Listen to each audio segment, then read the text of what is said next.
Bismillahirrahmanirrahim. Assalamualaikum warahmatullahi wabarakatuh. Halo, saya Agil Hadik Murobi dengan nomor induk mahasiswa 121300510.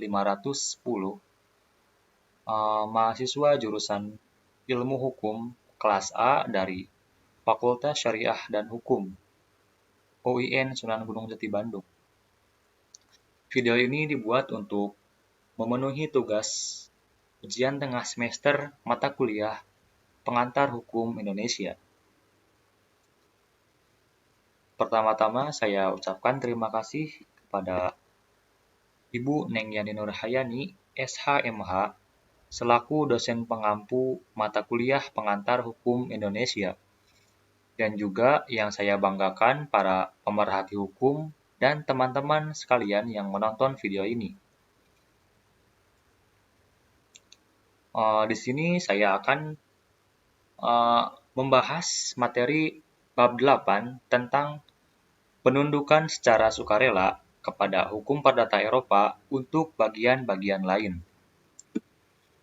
Berikut adalah sumber rujukan buku dalam pembuatan video ini, yaitu ada buku Pengantar Hukum Indonesia karya Abdul Jamali, kemudian buku Pengantar Ilmu Hukum karya Dr. Herlina Manulang, dan kemudian buku Pengantar Hukum Indonesia karya Dr. I. Ketut Wiryawan, SH, M.Hum, dan kawan-kawannya. Baik, pada pembahasan yang pengantar ini, tunduk secara sukarela terhadap hukum Eropa. Dimulai pada zaman kolonialisme Belanda, sejak tahun 1848, sudah disadari oleh pemerintah Hindia Belanda bahwa untuk hukum perdata perlu bercorak unifikasi. Akan tetapi, kalau dinyatakan secara tegas dalam suatu peraturan tersendiri, selain wibawa hukum perdata Eropa yang akan turun, juga ada perbedaan pendapat tentang unifikasi hukum perdata Eropa itu bagi semua golongan. Dan oleh karena itu, semula ditempuh jalan tunduk kepada sebagian hukum perdata Eropa bagi golongan bumi putra, seperti tercantum pada pasal 13 AB, yaitu dalam tindakan hukum tertentu berkenaan dengan hukum kekayaan dan hukum waris wasiat.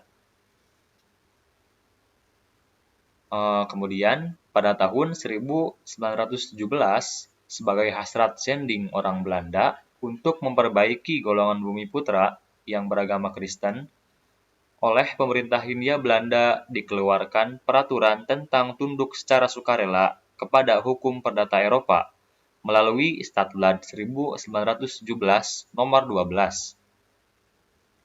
Peraturan itu membuka kesempatan dengan 3 kemungkinan secara sukarela, yaitu sebagai berikut.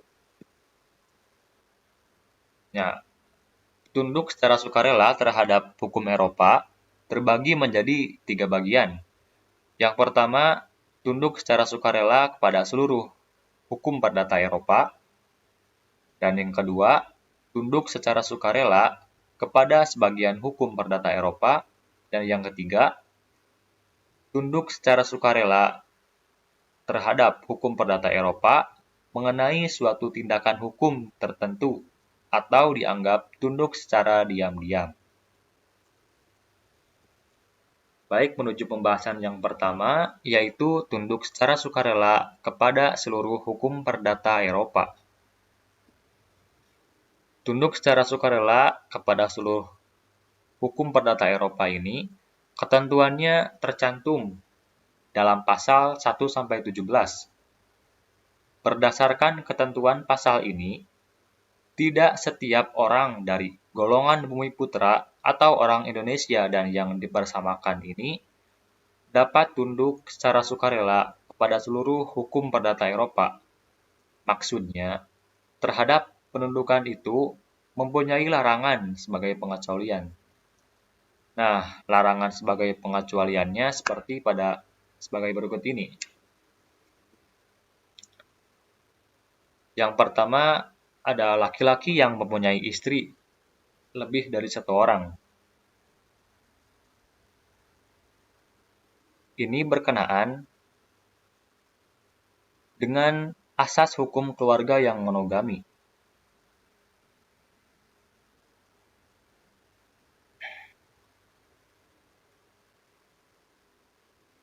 Dan yang kedua, wanita yang bersuami.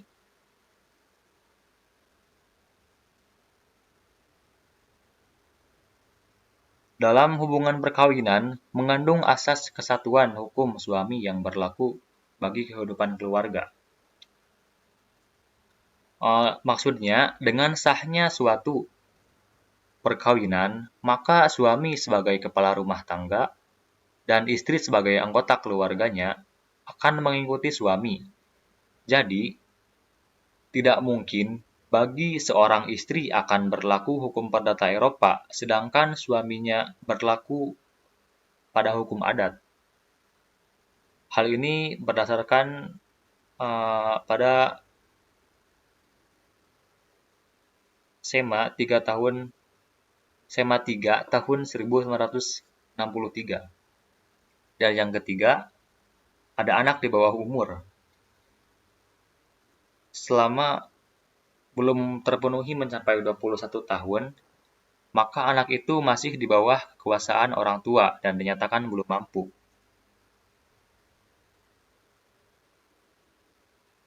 Dan yang keempat, ada orang di bawah pewali.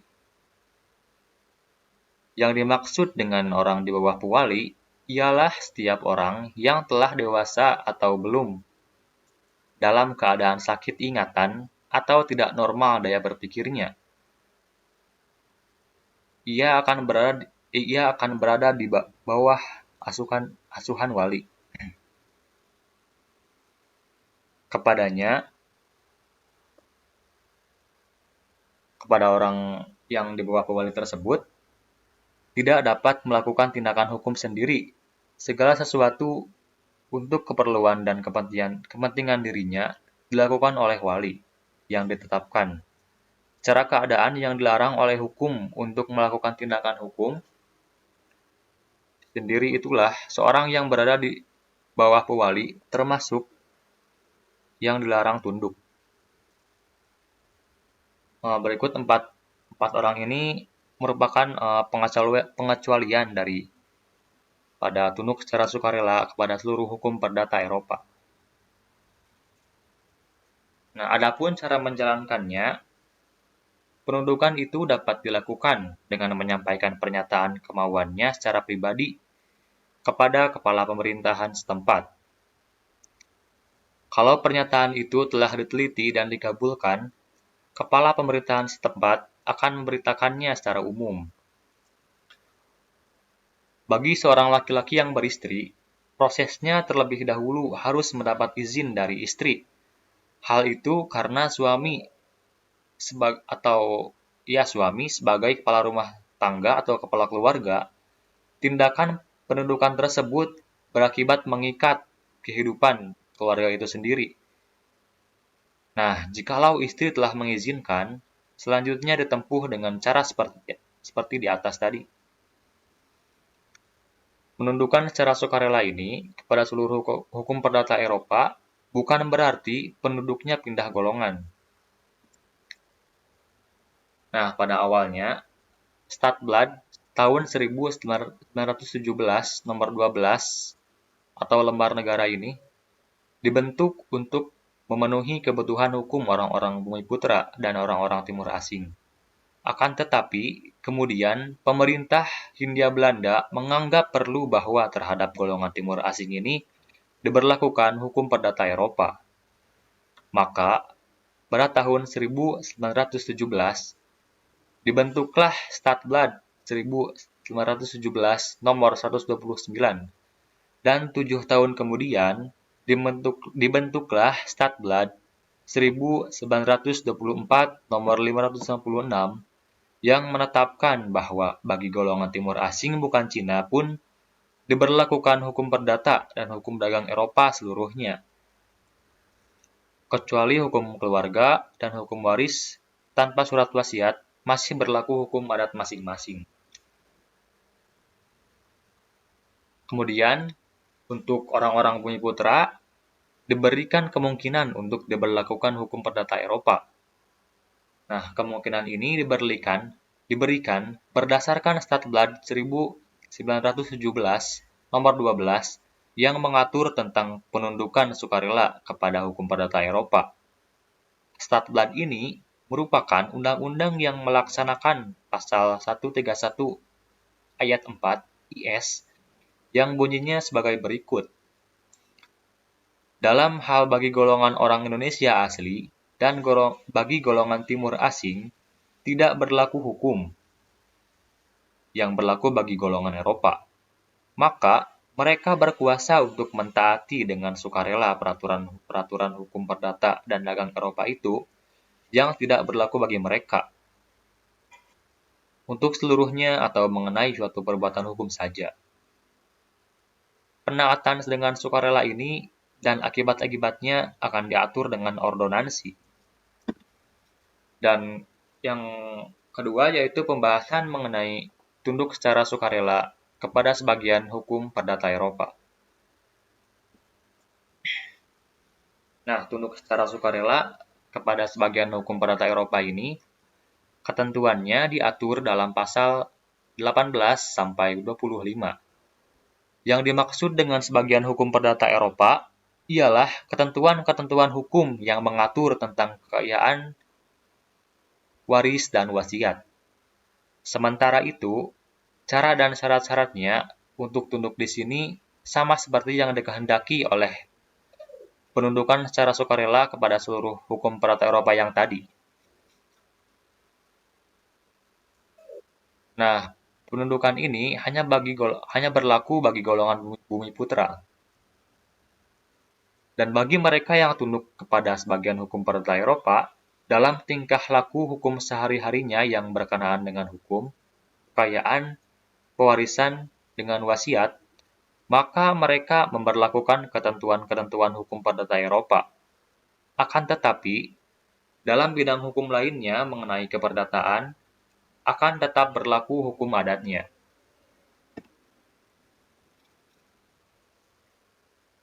Selanjutnya, pada pembahasan yang ketiga, yaitu tunduk secara sukarela kepada hukum perdata Eropa mengenai suatu tindakan hukum tertentu atau dianggap tunduk secara diam-diam. Nah, ketentuan yang mengatur penundukan ini mengenai tindakan hukum tertentu terdapat dalam pasal 26 sampai 28.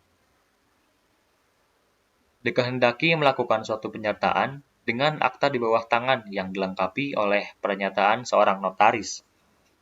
Dengan tindakan sebelumnya yang membedakan hanya dalam prosedurnya saja. Pihak yang dianggap tunduk secara diam-diam tidak perlu membuat akta di bawah tangan yang dilengkapi oleh pernyataan seorang notaris.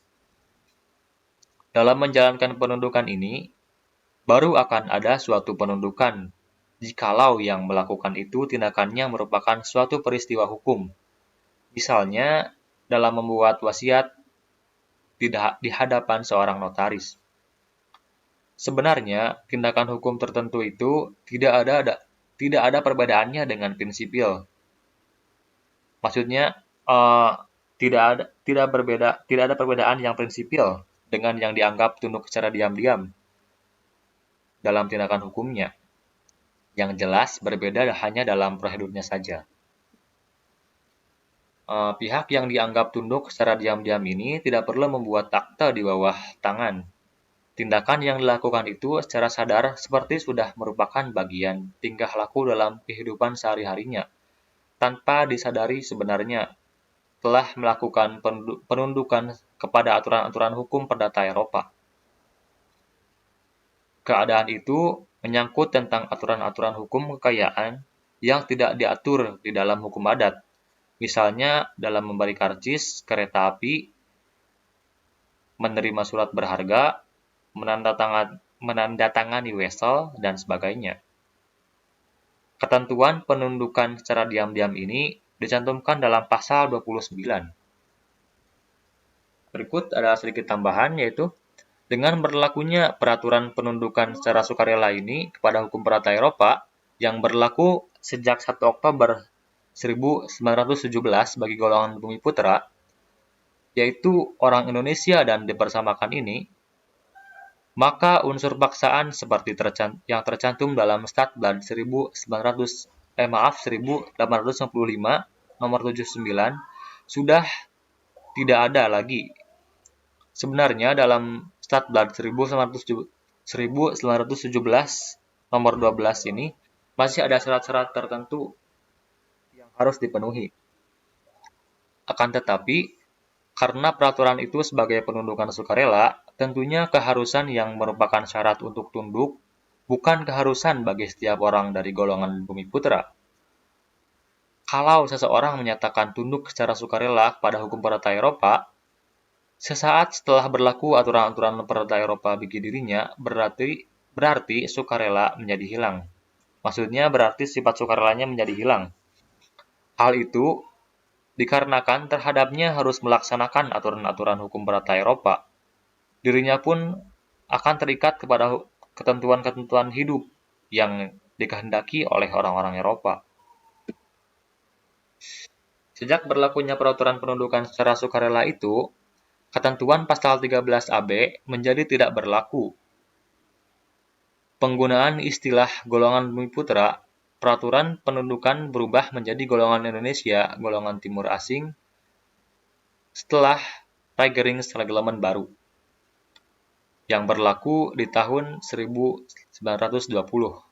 Selain itu, karena sebelumnya telah berlaku Statblad 1995 nomor 79, pihak yang disamakan dengan orang Indonesia yang sifat peraturannya bertentangan dengan Statblad 1917 nomor 12 melalui Statblad 1924 nomor 65/6, peraturan Statblad 1895 nomor 79 itu dicabut. Pada tahun 1939, peraturan penundukan secara sukarela itu diberi tambahan sebanyak 2 pasal, yaitu pasal 30 dan 31, yang isinya dengan peraturan mengenai badan hukum Indonesia yang dapat dijalankan dengan ekonomi secara sukarela dalam menggunakan sebagian ketentuan-ketentuan hukum perdata Eropa. Hal ini termasuk juga bagi mereka yang hanya tunduk secara tindakan hukum tertentu atau yang dianggap tunduk secara diam-diam. Berikut adalah persentase penundukan secara sukarela terhadap hukum perdata Eropa. Bisa dilihat, penduduk Indonesia atau bumi putra yang tunduk secara keseluruhan kepada hukum perdata Eropa mencapai 53%, dan penduduk yang tunduk secara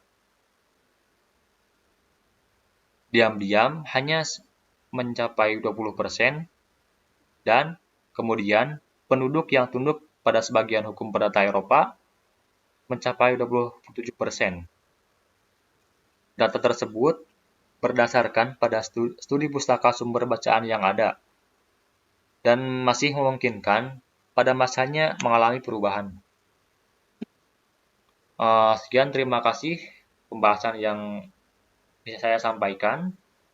Mohon maaf bila banyak terdapat kesalahan-kesalahan. Bila ada pertanyaan, boleh cantumkan di kolom komentar. Like jika suka video ini dan dislike jika kalau nggak suka. Sekian, terima kasih. Assalamualaikum warahmatullahi wabarakatuh.